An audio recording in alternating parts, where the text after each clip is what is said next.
How high should you be able to play based on your age, the grade that you're in, or maybe even how many years you've been playing the horn?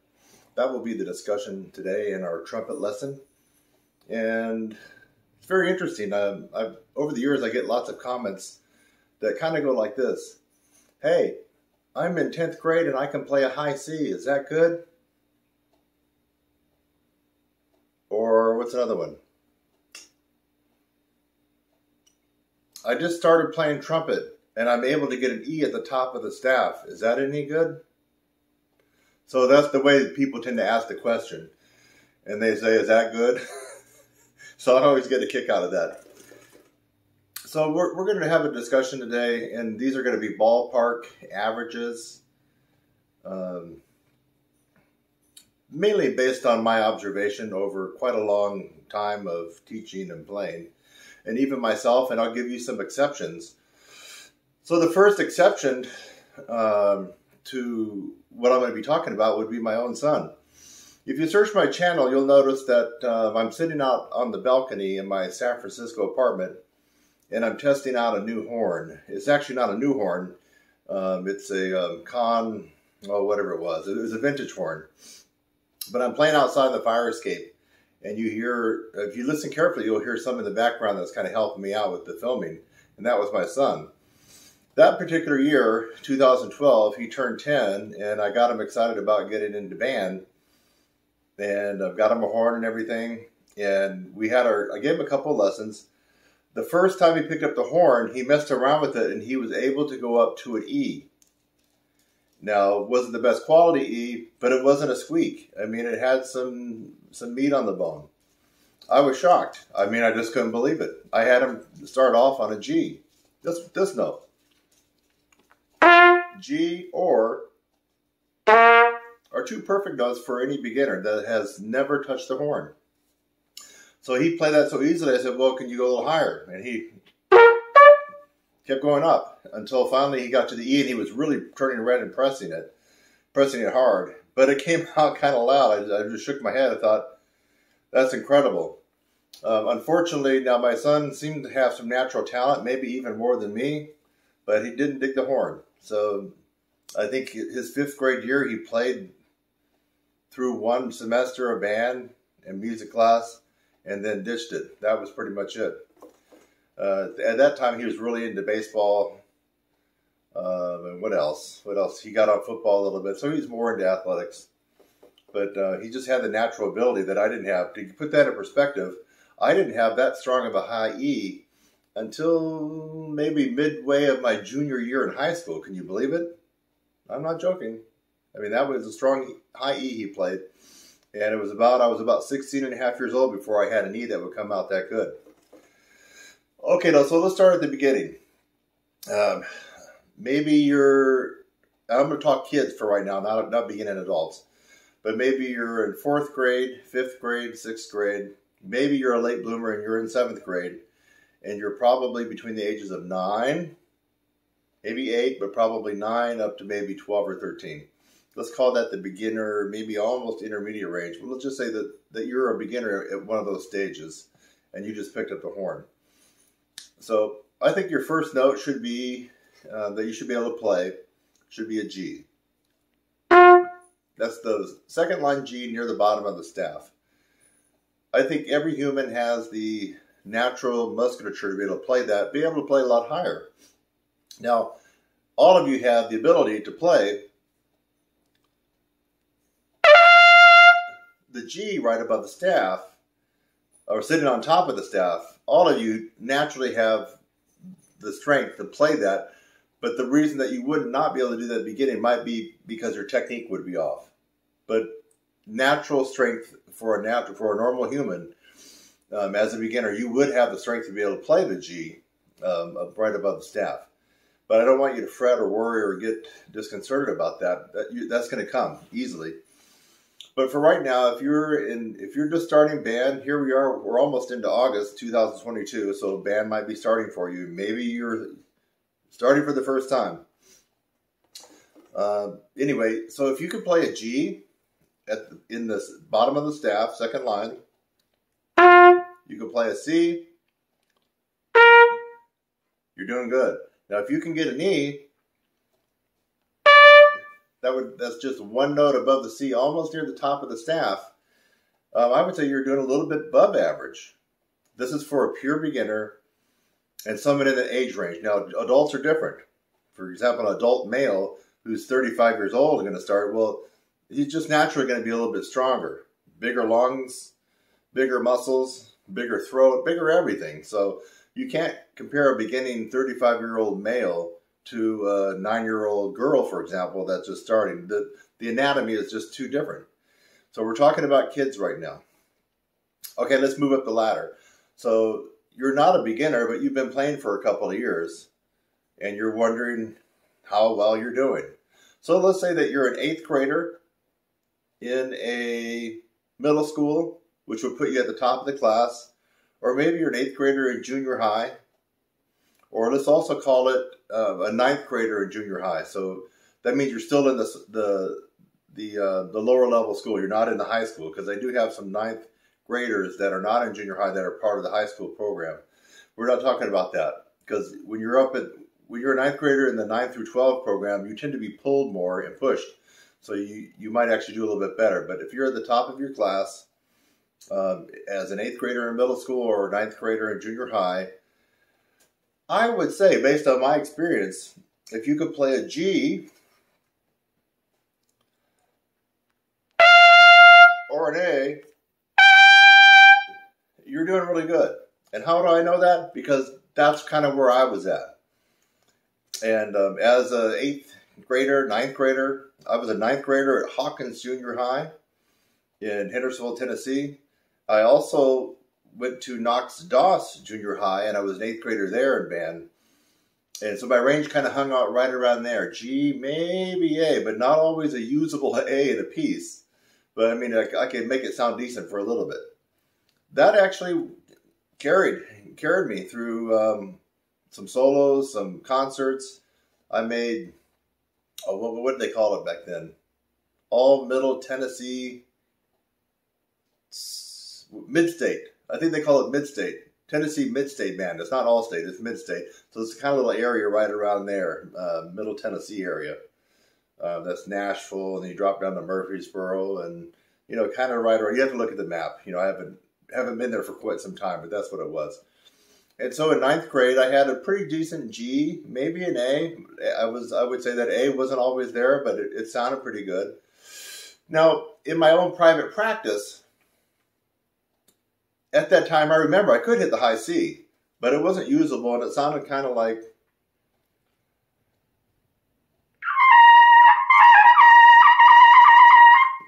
kind of like that. So it was maybe MP, maybe if I killed myself, it was MF, but I was crushing the mouthpiece to my lips and turning red and getting lightheaded. So in my own private practice, I could squeak that out, maybe a little bit more than a squeak. But it wasn't usable in anything that I could do in band or any solo. So anyway, that's where I was at.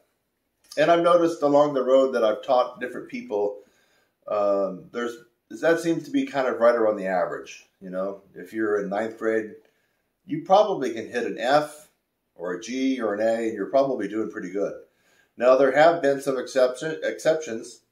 I remember when I taught at a middle school in Federal Way, and the director's name was it Tom Jacobus?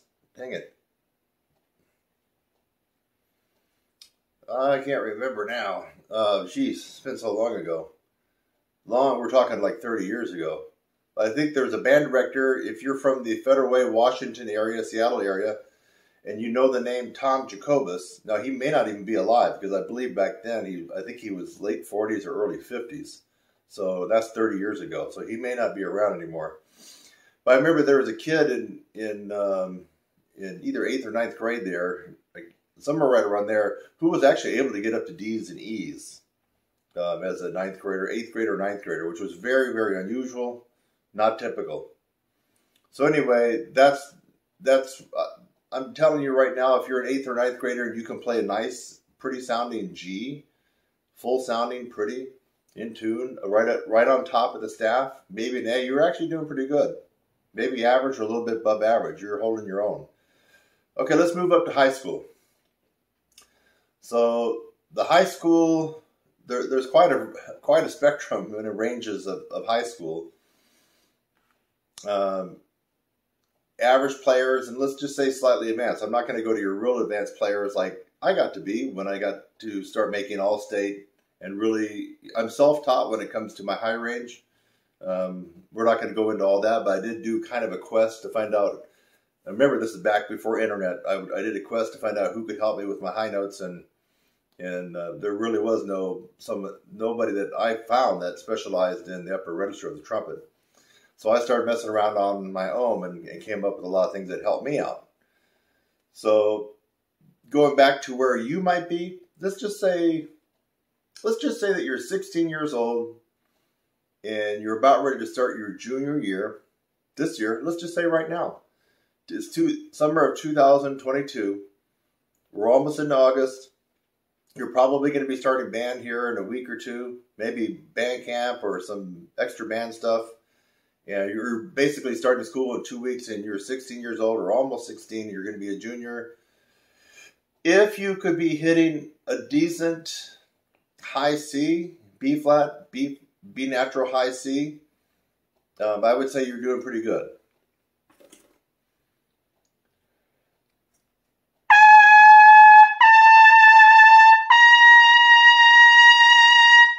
About like that. Pretty sound. Centered, in tune, a little bit of kind of big, brassy, and I played those right around MF. So if you could play MF maybe a little bit louder, you're doing pretty good. Maybe slightly above average, okay? So you should feel good about yourself. You should feel like whatever you've been doing has been working. If you've arrived at this point in time, and even if you're watching this video in the future and it's not 2022, let's just say it's 2028. But you're in the same shoes as this person, this figurative person I'm talking about. It's 6 years. This video is 6 years old, but it's the summer, and you're 16 years old, and you're starting as a junior.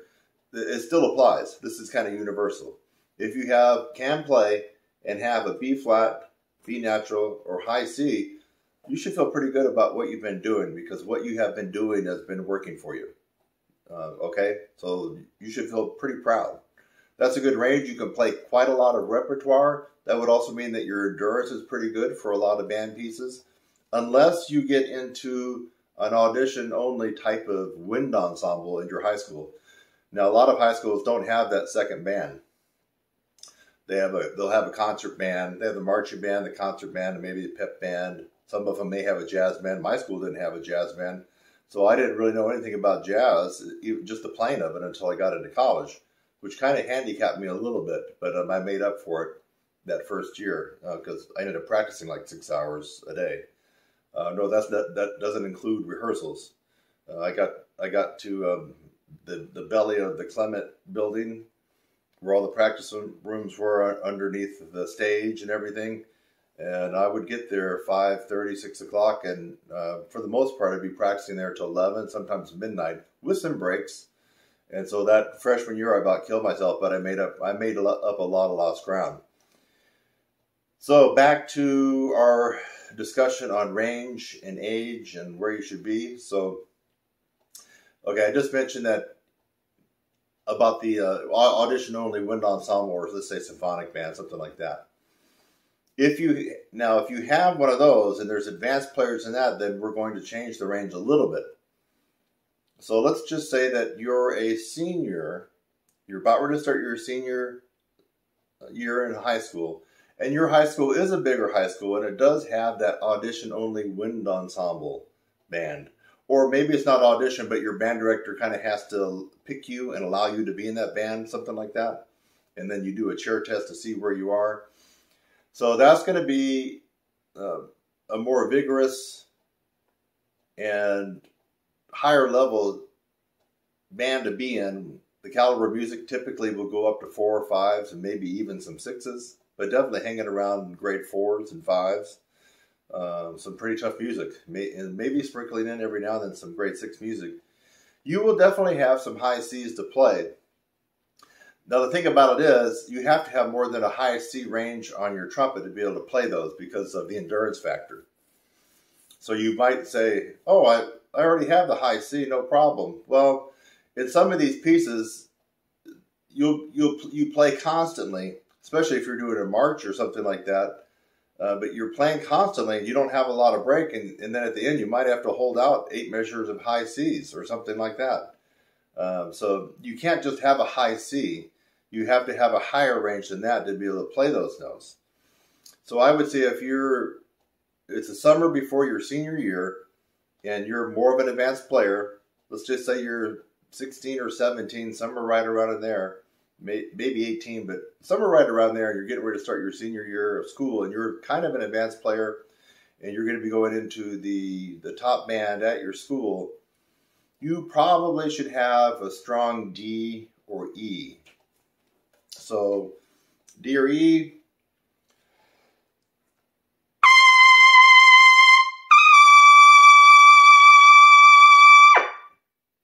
Yeah, it should sound like that. Now that was a good forte, maybe fortissimo D and E. And so now you're not probably going to see D's and E's in your high school music, because I know I didn't see too much of that. I saw it in the marching band music, I saw it in the pep band music, but in our wind ensemble, I didn't really see those notes. But you need to have that range so you can have the endurance to play the notes you're going to be required to play in a more competitive band like that. And let's talk about, just for briefly, why you need to have higher range, because endurance is a byproduct of range. And this is going to be something that's opposite of what you're going to hear from the people with all the degrees.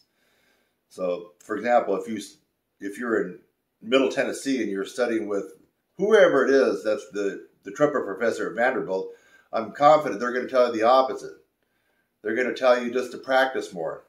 Practice more, practice more, practice more, and you'll get your endurance. And don't worry about that range. The range will take care of itself. Does this sound familiar, especially for people that are out of high school, that have tried to study with people that are recommended because they have the DMA or they have the MM after the name? Those guys almost always have it all wrong because they operate on theory. And they're operating on what their DMA professor told them.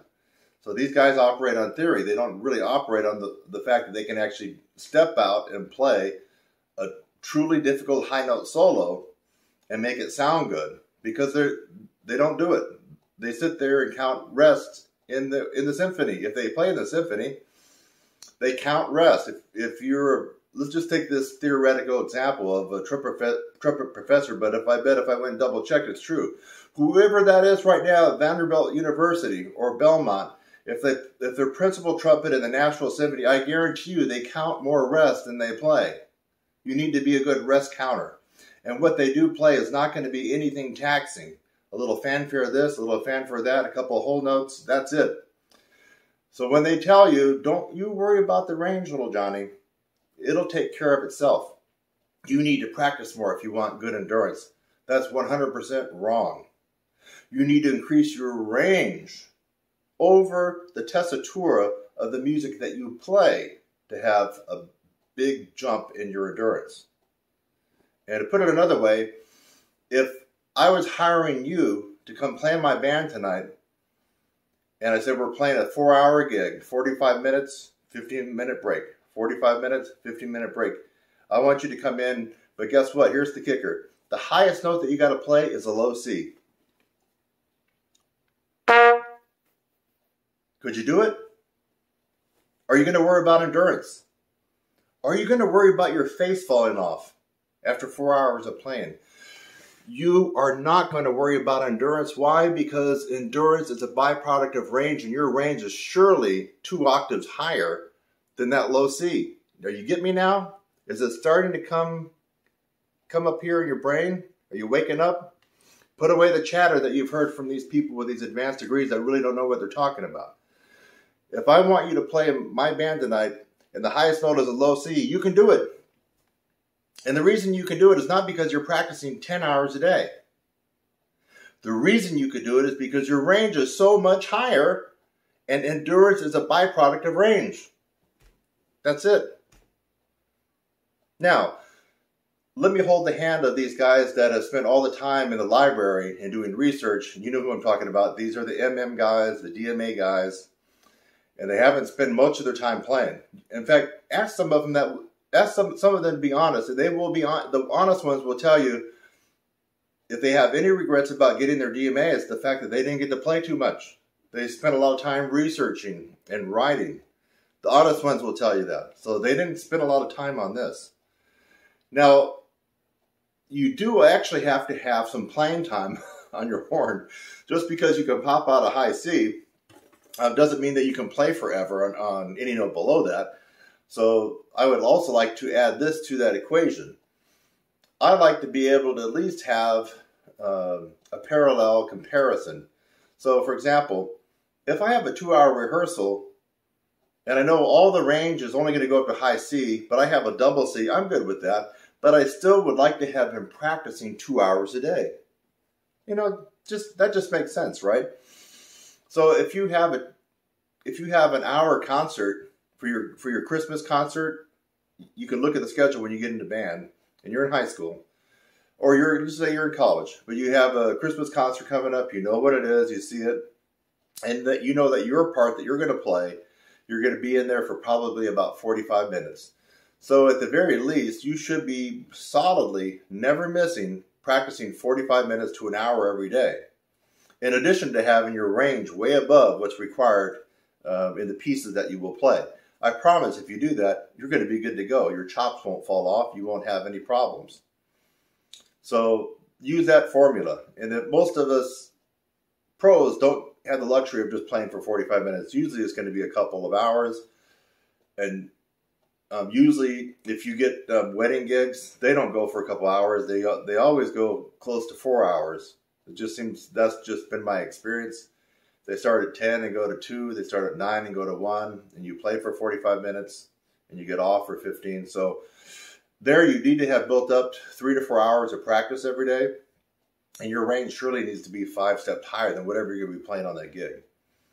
So anyway, let's go back to our analogy now in our discussion. This is very important. So it was a sidestep and a little exit road off of the main theme, but I'm confident if you go back and rewind this, you'll know that it's very important that I just talked about this endurance and range, with endurance being a byproduct of range, which is the contrarian view.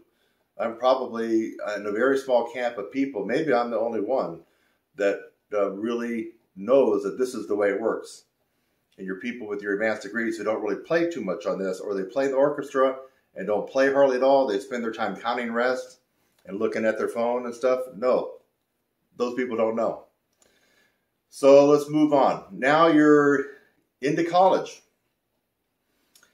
And let's just say that you're a sophomore in college, you're 19 years old, maybe you're 20, and you're wondering what range you should have. And let's just say you're coming up around the first part. I'm not going to talk about your third part players. Your third trumpet players and third cornet players in most bands, you can get away with a lot less than what I'm talking about here. In other words, you could be below average and you can play the third part, you're going to get by. I'm just talking about average first trumpet players for the most part. That starts around the middle school and the high school range. In the elementary, what we first talked about at the beginning, you don't really have so much first, second, and third. You know, you're playing all those band books and things like that. So anyway, you're in college, and you're going to be playing the first trumpet part. Maybe you're going to get a solo. Could be marching band. Pep band has some higher stuff, some rock stuff. And then now you have the jazz band. And usually most college jazz bands are not going to be watered and wimpy. Some of them will have the real McCoy jazz pieces. Like if you have a Buddy Rich jazz piece, in your repertoire, it's probably not going to be watered down. So I'm trying to think of one song that, now I can't think of the title. I'm thinking da da da da da da da da da da. What song is that? I forgot the name. It just slipped me. But anyway, it's just an example only. When you get into college, you're probably going to play in the real McCoy and not a watered down piece that you probably would have had in high school. They water down a lot of stuff and dilute it, lower the range, and take out the tricky rhythms, just make it easier for high school kids. In college, most of the time, you're going to be getting the real thing. And so now things change. So if you're a 19-year-old sophomore or a 20-year-old sophomore at a typical university or college, and they have at least one jazz band, hopefully they have more, but let's just say they have one jazz band. I'm not talking about a quintet. I'm talking about an 18-piece big band jazz ensemble. Now, you really would like to be able to have E, F, maybe G. G would be sweet if you could. But certainly you got to have the E and the F.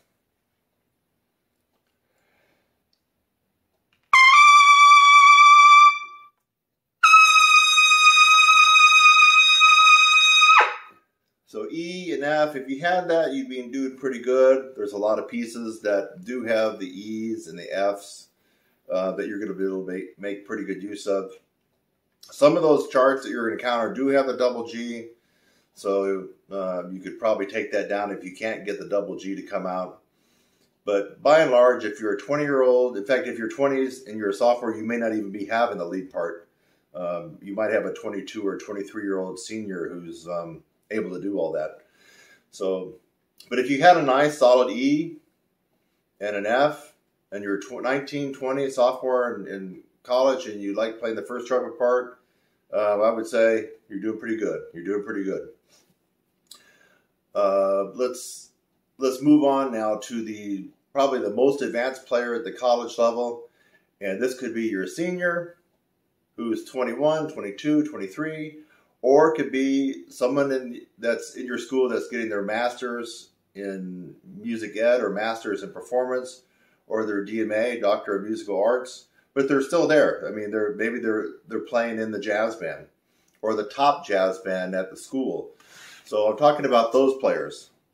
So if you're a top caliber senior trumpet player at a college or university, or you're returning as a graduate student in music or DMA, now you really should have the G, the double G, and double A notes on your horn. You really should have that. I mean, come on. I mean, if you're actually, a senior, and maybe you're getting your band director degree, the music ed, maybe you're getting the music performance. If you're a graduate student, you're getting a master's of music ed or performance. Those levels, if that's going to be your profession, you need to have already figured out this horn and be able to play a double G and a double A on the horn for many reasons. For the jazz band, for rock band, but hey, you're going to be playing some piccolo trumpet stuff. And your piccolo trumpet stuff, you need to be able to have those notes so you can sound better on C, D, and E, which a lot of the Baroque music does have a lot of. When you transpose it to B flat trumpet, of course, it's written one whole step lower. But when it comes out to our note on B flat trumpet, it would be high C's and D's and E's. They're very common. With high D, for a B flat trumpet being very, very common, just playing it. So you need to have the G and the A.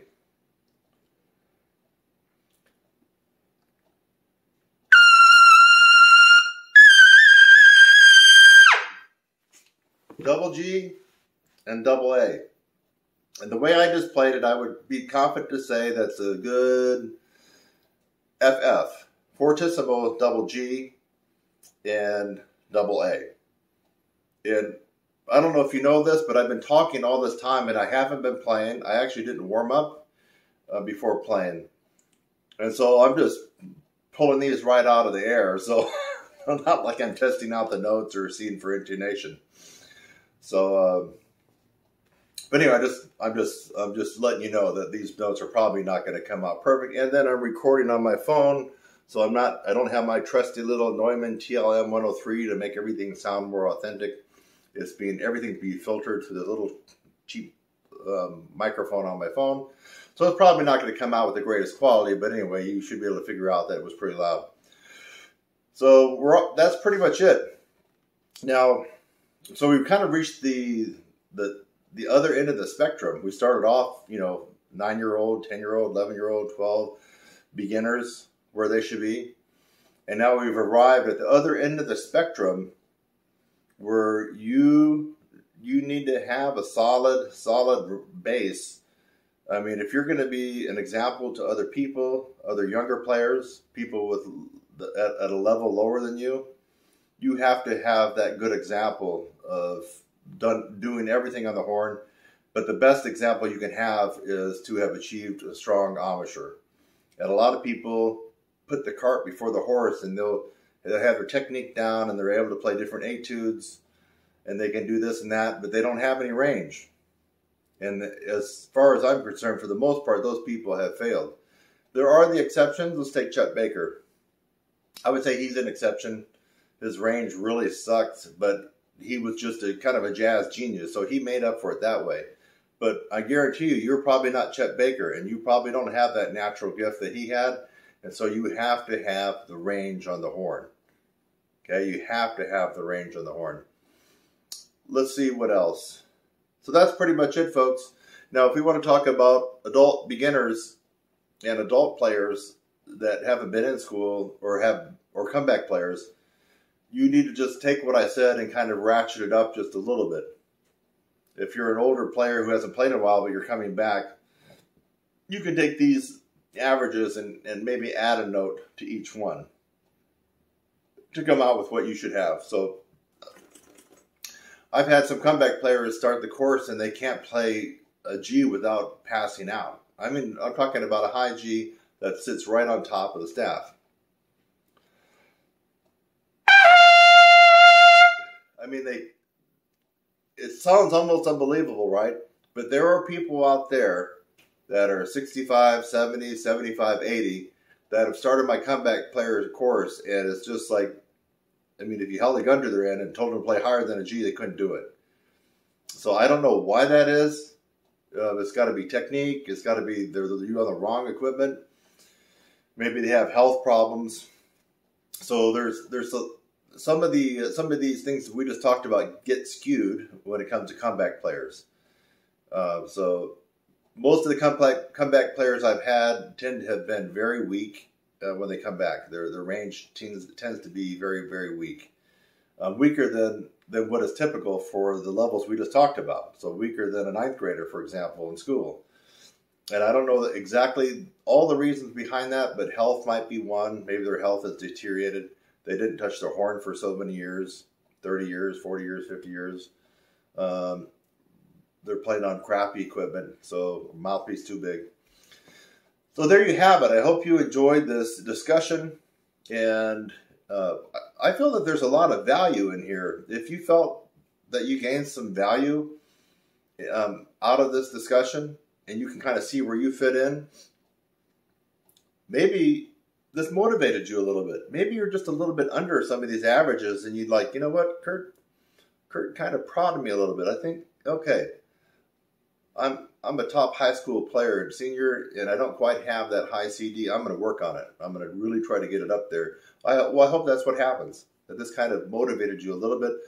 I'd like for you to go ahead and give this video a thumbs up. You've heard a million times that supposedly it helps YouTube push it to other people.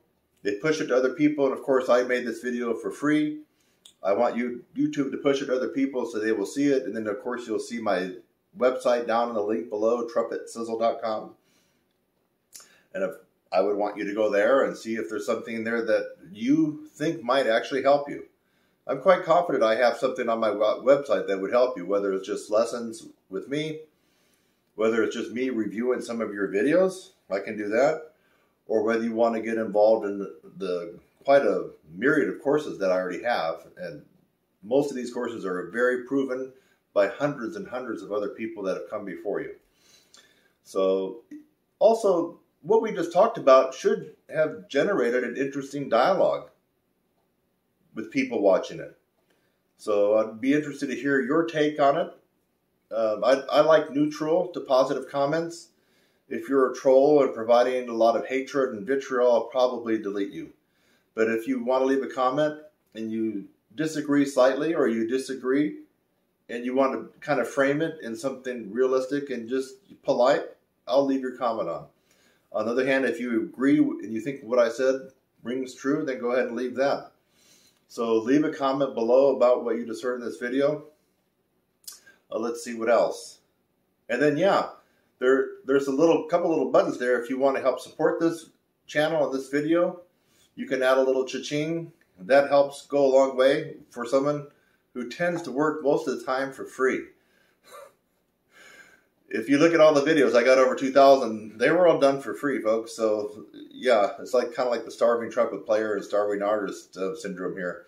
So, you know, if you're a software engineer or a lawyer or an accountant, you're watching this and, you know, you want to chip in a little bit, I will accept it. That will be appreciated. So anyway, I'm going to put some other videos that you may like, might be interested in. You'll see them pop up on the screen here in a bit. And then if you haven't subscribed, go ahead and subscribe.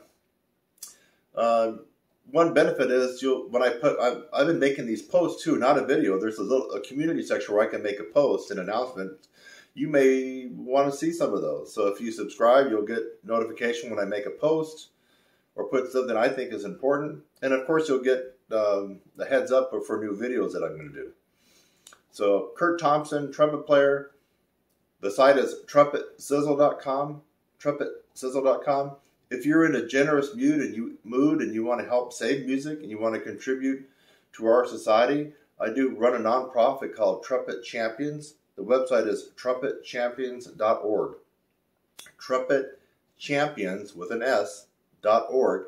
And you can go there and make a donation and contribute to a good cause to help music. We're trying to get a band put together to not only help the general public, but also go into some underserved areas and turn on people who are only used to listening to hip hop and rap and just some other junk music, and let them hear what real music sounds like live.